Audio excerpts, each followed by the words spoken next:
Welcome to my show. A guest here. His name is Jan Robert. Mr. Jan, how are you doing, sir? I'm very well today. Thank you very much, and it's a pleasure to be here. Thank you so much, Mr. Jan. Firstly, you are a leadership coach.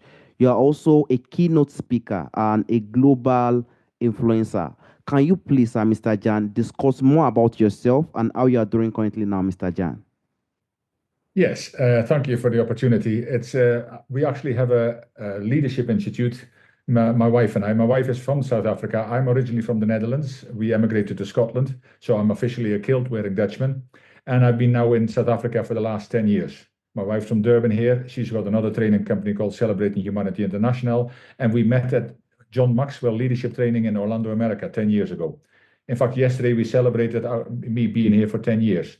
So Wow. we build a leadership institute together, and the approach is see leadership is quite often made too complicated. We've got transformational, authentic, all this kind of different leadership, and for me, leadership is all about building relationships. If you can't build relationships, you'll never lead, unless you can just lead yourself. But so in leadership, we always listen to clients. One of the things I will say is, we help leaders discover and solve the problem so they lead more effectively, have less stress, and finally get a good night's sleep. So it's they need to know what the problems are, but we need to listen to them, organizations or individuals first, because we do a lot of things, not only with organizations, but we coach. I'm a behavior analysis consultant. As you said already, we speak, but we actually listen. And if we haven't got a program that suits the person or the organization, then we build it because we've got so much international information that we've got it. And for me, the approach is always heart-centered because I think we do too much things. We do too many things, including sales. I created a heart-centered sales mastery workshop where we're going to Zambia in 2 months' time to do that as well. And most people, they are so head-centered that when they connect with people, and it doesn't matter whether you connect with one person in a networking event, whether you're a coach, a trainer, a speaker, a leader, whether you speak to one person or 1,001. When you learn to connect at the heart level, you will build relationships that will last. And again, that is all what leadership is about. So that's the kind of things we do, and I speak passionately about that, and I am very passionate about it. Completely agree with you. I completely agree with you, Mr. Jan. And I would also like to dive with to the point of books, Mr. Jan. If you've written any book or you are planning to write any book in the coming future, Mr. Jan, do you have any book you've written, or are you planning to write any book in the coming future, Mr. Jan? Yes, well, I've co-written two books. The first one is Living Without Limitations, 30 Mentors That Rock Your World. And I did that nearly 12 years ago now, in 2013. Then a few years ago, I also wrote another book, Relationships by Men for Men. And that one actually came about because my wife actually, with the same author who lives here in South Africa, she co-wrote another book, From Trauma to Triumph. And when they were talking, there was men saying, we have issues too. In fact, I'm going to cooperate with a guy in Malaysia about a men's circle because men also need empowerment. And the thing is, she invited four men uh, a week for 4 weeks to talk about their relationship problems. And that meant that we had to become more vulnerable as well. And says, well, that's something that I need to do anyway. So we spoke about these kind of things, and women give some great feedback. I says, I needed to hear it because I don't understand some of the issues my man was going through. So they said, okay, let's put this into a book, and 12 of us volunteered to write a chapter in the book.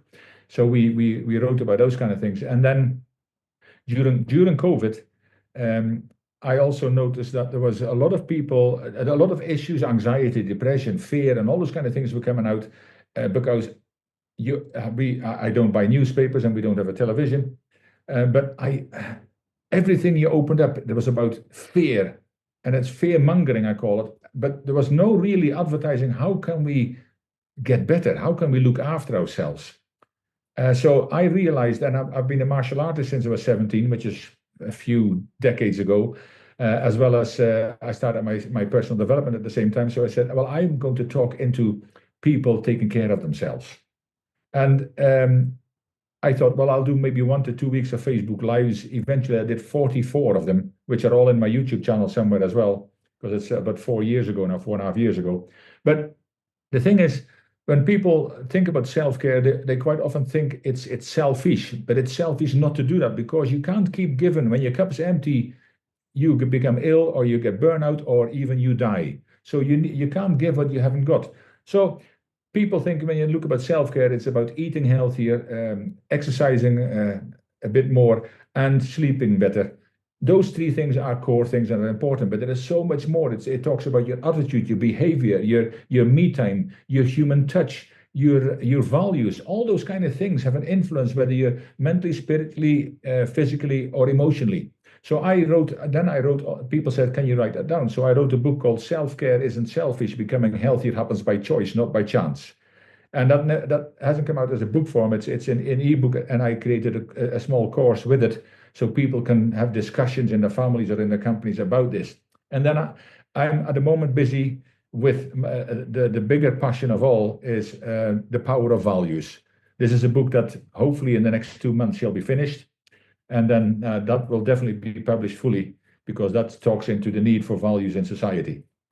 I completely agree. We'll definitely be expecting that, Mr. Jan. And I would also Thank like to you. dive to the point of values. I even remember when you said it's not only to empower women, we also need to have the mentality of empowering men. And I also like to also dive to this point of values. I watched your YouTube channel and I knew that having value is a very powerful thing. It's a very, very powerful thing. And it's something that, we could be losing in our time today. So I would like to just dive more to make the audience understand what value really means, what it means to have values when it comes to living in it. So what do you think it means to live in value-based life? And why do you think it's so much important today, Mr. Jan? Thank you for that question, Temitope. Mm. And as you can see behind me anyway, it's also a talk I do, and I think that's where you might have heard it as well. I think, first of all, as the subtitle says, it is the foundation of your life, your business, your leadership development, and also your social environment. So values, I am afraid to say that I've been lacking a lot in family life, in communities around the world, in leadership. Because if I say now, Les Brown, my friend and mentor, I'm a Les Brown Platinum speaker as well, and he's the number one motivational speaker in the world, an African American. And he said many years ago that leadership is failing because of a lack of values. Now we can look around and we can all point to other people because we will know people, whether it's in our community, in our company, or in our country, or other countries around, that we know obviously have no values the way they behave.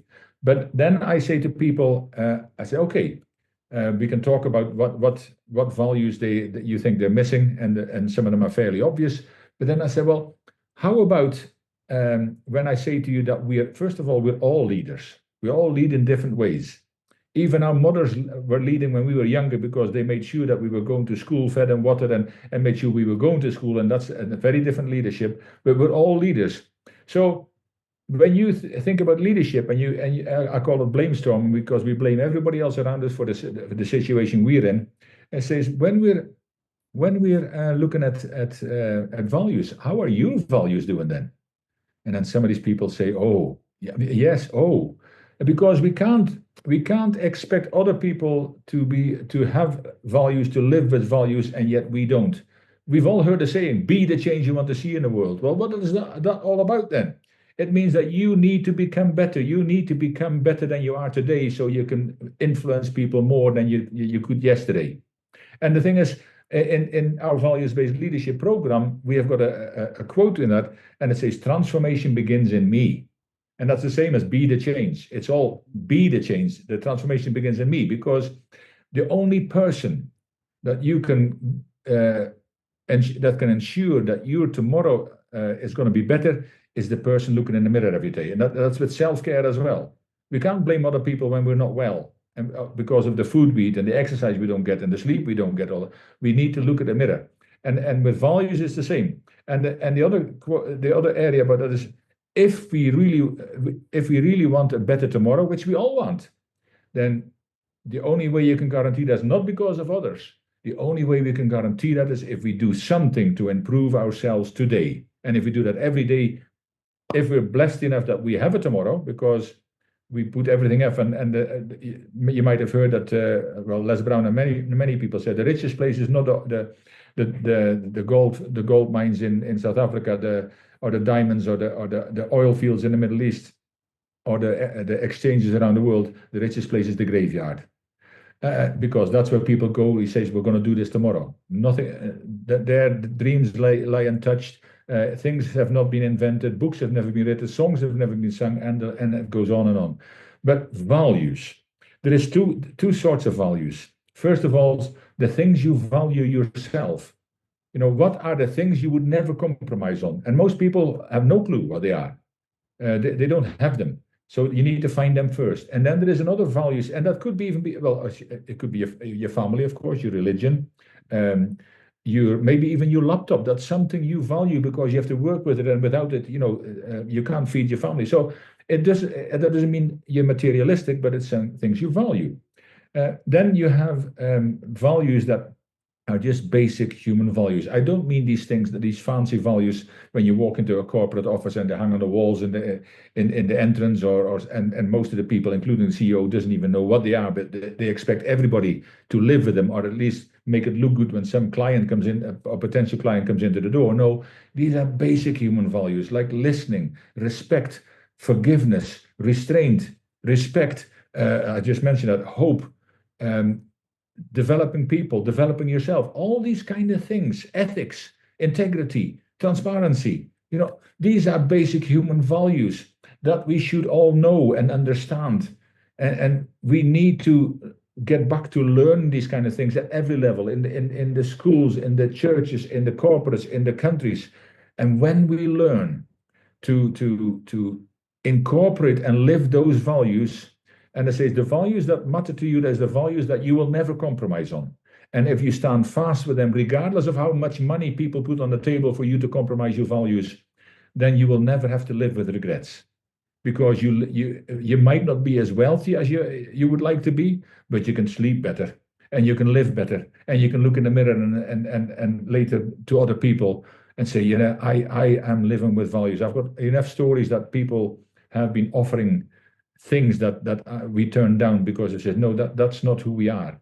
And that has nothing to do with the values-based living or leadership program, but the fact that we live with those values, because we can't practice and we can't teach those kind of things if we don't live them. And I think that's for everybody.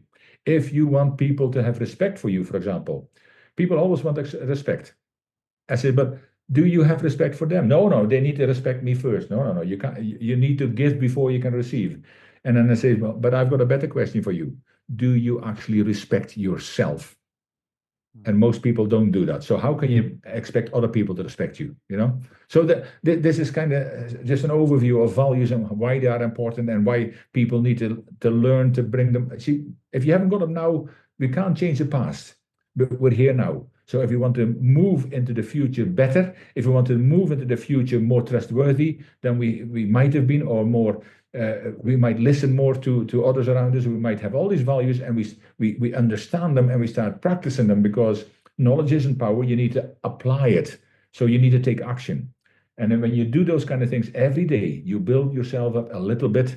And if you do that every day, in 6 months to a year time, you look back and says, I might not be where I want to be. I might not be where I ought to be, but I certainly am not where I used to be.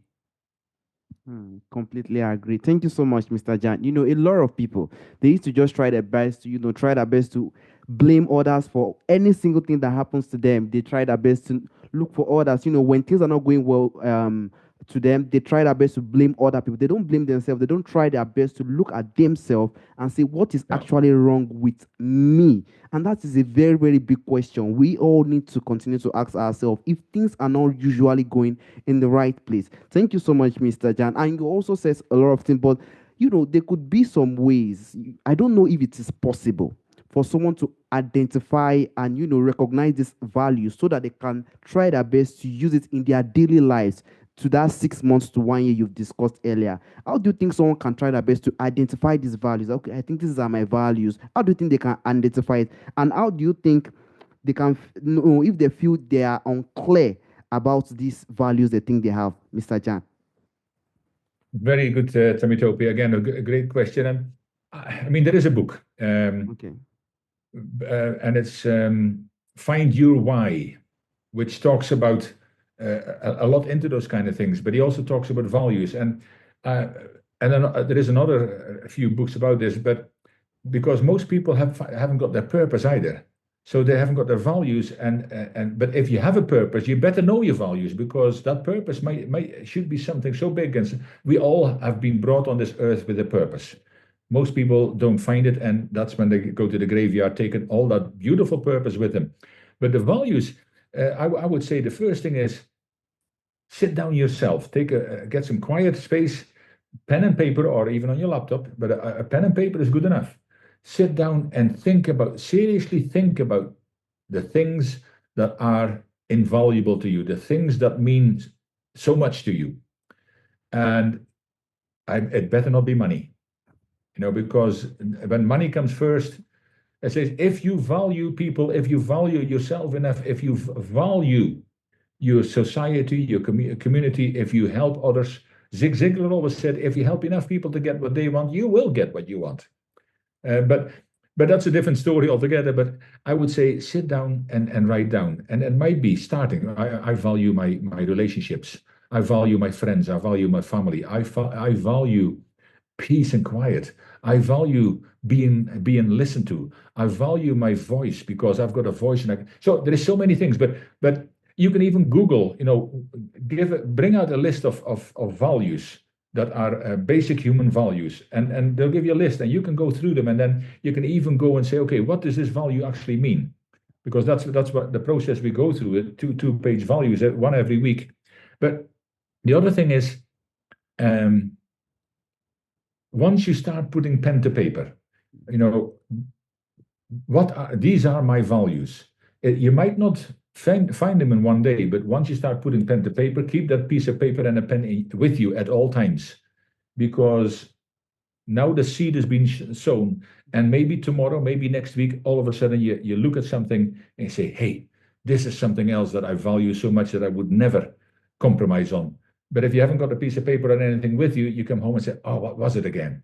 So you can always add to it, you can always change it, because life changes, and the things you value might change. But personal values, you should actually know somebody's in. Like, I mean, for me, as is my religion, my family, my wife, my bigger family, those kind of things, integrity, listening, respect, hope, and even the simple thing like hope. And that's why I'm also influencing people, because you can't give what you haven't got. So to give hope to others, you need to be hopeful. And when there is hope in the future, there's power in the presence. So you create that power by becoming more hopeful. And I know it's often very difficult in situations around the world, even in Africa, when we were actually out helping a feeding program in informal areas, and when you see how, in a way, happy the kids are, but there is a lot of struggles around the world. But if you have no hope, where there is no hope, the people perish. So we need to be that change. And what you do as well, you give hope to people, because you interview people that will, together with you and through you, add value to people. So you are a valuable and an invaluable source of hope and knowledge to the wider audience. And I really appreciate you for that. Thank you so much. My pleasure, Mr. Jan. Thank you so much also for your time and the opportunity, Mr. Jan. And I would also like to personally dive to the point of, people who could try. I would just like to join the two questions. Some people could be in the high pressure situation when it comes to adding values, when it comes to staying true to their value.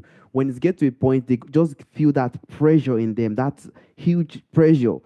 How do you think so? Stay true to their values when they are in this high pressure? And what advice do you think you can have for people who probably want to redefine their value, who want to redefine what their value is today, Mr. Jan? Yeah, and again, a great question, because I always say about leadership, it's easy to lead when everything goes right. when things go wrong, that's when your real character comes out. And not just, and because we're all leaders, it happens to all of us.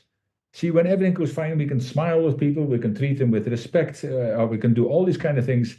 But when things go wrong, how strong are your values? And that's when you meet the real person, and the real person with real values will stick by those kind of things. They stick by their values. But those that are shaky or have no values, those are the ones that will come out, because you can't say, oh, and you can show as much respect to people when everything goes right. But if you don't show the respect to these people, or to your family, you can't keep showing respect at work to people, and you go home and there is gender-based violence, for example, or you treat your family badly, or you beat your kids or whatever. All these kind of things that happen behind closed doors. People might not know exactly what's wrong, but people will know that it's not right. At least when you observe things, there is something wrong about this person. I don't know what it is. But you don't have that problem if you always live your values. Do we make mistakes? Yes, we all make mistakes. And what happens? Well, that makes us human. But it's knowing you made mistakes and what are you going to do about them. So if you slip sometimes, and you talk about respect and you respect for all peoples, and all of a sudden you've got a really bad day and something happens and people knock on your door at the wrong time and you shout at them for something, or you even say something worse, what are you going to do? You know you did it, you sit now and say, I shouldn't have done that. Now, don't just say that to yourself. Meet the person. And if there was other people involved, meet them in front of other people and admit your mistake and ask for forgiveness. Because forgiveness is a great thing. It's a powerful thing where if we don't provide forgiveness or ask for forgiveness, then it's really a poison that kills us, not the other person so much. So yes, we might slip up. Yes, when the pressure is high, it is more difficult to keep those challenges. But that's why you need to ensure that you practice it every day, because when things are tough, the real person comes through. Completely agree. Thank you so much, Mr. Jan. I completely agree with all this, and that's also make us understand that values, it doesn't connect with material things. It doesn't connect with whether you have so much money or you have so much Mercedes or stuff like that. It doesn't connect with that. It connects with you, what you can bring to to people, so that they can give back Indeed. the respect and dignity you deserve. I want to sincerely thank you for that, Mr. Jan. And lastly, Mr. Jan, there's a question I normally ask Mr. Jan. From the forefathers, from the people, for our fathers who have passed on in history, there are a lot of things that do exist during our forefather time that is missing in our time today. If there is anyone or anything you would like to bring back to our time today, Mr. Jan, what do you think that thing will be, Mr. Jan? Oh, that's a great question. Thank you for asking, and a great insight before that, by the way. And I think with the questions you're asking as well, you understand very well that values are important. So, that's already why I decided that I wanted to do this with you anyway, because I don't always do these kind of things. I get asked a lot, but I get to know what is their purpose. And if it is just to get more and more viewers and all that kind of stuff, they said, no, if you have a purpose, I want to add to that and support you in that. And so I'm glad I'm here, because you understand those kind of things, and I appreciate you for that. And this question, who would I bring back? I would bring back people like Nelson Mandela, like Martin Luther King, John F. Kennedy. I would bring back my grandparents. That people sometimes are amazed by that, but my grandparents had a farm in the Netherlands, and when we have a values-based leadership program, and it's one value every week where we go through, and I always say to people, when you actively get involved in this process, it's going to change your life. I saw it first when we went to support the transformation of entire countries like Guatemala and Paraguay, Ireland, and then we went online during COVID with the transformation of Lebanon, Bangladesh, Pakistan, Southern Africa, and so we're training people all over the world. But the thing is, there was some amazing leaders in the past, much more so, and it was a different lifestyle. See, you said as well, more people now value materials. all these kind of things, and they need to have the latest mobile phone, even though the one I've got is perfectly good. They need to be seen in a big car, even though they might stay in a shack, or they stay in a house they can't afford to pay the bills, but they need to be seen, and that is an ego. So I think some of these leaders. I mean, I read about these kind of leaders, and I think there is so many of them. Far back, like Socrates and all these wise men in the world. Einstein, I would love to have met that kind of. Henry Ford, another genius with a car. I mean, I could go on and on. There is so many people, but I mean, taking it home for me, I would, for many reasons, but also because the values they taught me, and in the values-based leadership, you actually do self-evaluation. There's 5 steps. You do self-evaluation as well, and one of the steps is, who do you know is a role model in this, or was at least. And quite often, because of what I realized, how much my grandparents, and because of that, my parents as well, but they're still alive, so I'm blessed with that. How much they taught me, how much value they provided me, with not me not even realizing that. So I said, I would love to be able to say thank you, because a lot of who I am started with them, if that makes sense to you. Definitely makes sense. There are lots of people during the historic time that we just wish to have met before they have gone. Even if we have the Mm. opportunity to have to see them again, we are going to just have to do it. I want to also thank you for the opportunity and the time, Mr. Jan. You've given me on speaking on value based on living. Thank you so much, Mr. Jan. And thank you. It's been an absolute pleasure, and I wish you well in the future. And I look forward to stay connected with you. All right, so have a wonderful day, Mr. Jan. Bye bye. Bye bye.